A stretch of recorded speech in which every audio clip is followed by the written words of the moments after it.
Hello and welcome. My name is Simon French and I'm Chief Economist at Panmure Gordon. Today we're going to take a look at how far central banks can expand their balance sheets.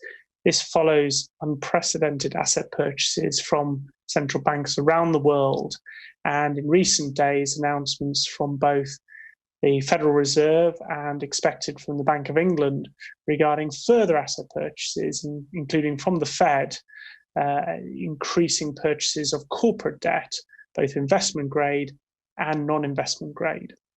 So the first thing to say is that with interest rates near their zero lower bound, and indeed in Europe, large parts of Europe and Japan in negative territory, there is limits to which interest rates, the traditional tool, certainly the traditional tool of the last 20 years, can be used to stimulate the economy. So since the global financial crisis and more recently with the onset of the COVID-19 outbreak, central banks have used the creation of central bank reserves to buy assets.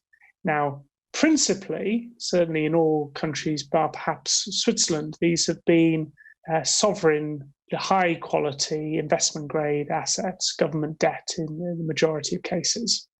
And this acts to keep interest rate costs low, not just for the public sector, but the spillover into the interest rate costs faced by investors, by households, and by businesses. And certainly that remains the marginal policy tool from most central banks right now, is to increase their asset purchases of investment grade debt and increasingly move up the risk profile, start to buy corporate debt and sub-investment grade corporate debt in some cases. Now, the Bank of Japan is the most extended in that journey, buying J-REITs and ETFs and buying assets to try and generate what is quite elusive inflation in Japan. Now, while in other geographies, notably the US and the United Kingdom, there are less deflationary forces at play than we see in Japan, there is still an element of central bank purchases trying to stimulate activity by generating increasingly accommodative credit conditions. So how far can central banks go? Well, two of the central banks I've mentioned previously in this segment, the Swiss National Bank and the Bank of Japan, have balance sheets over and above 100% of the size of their domestic economies.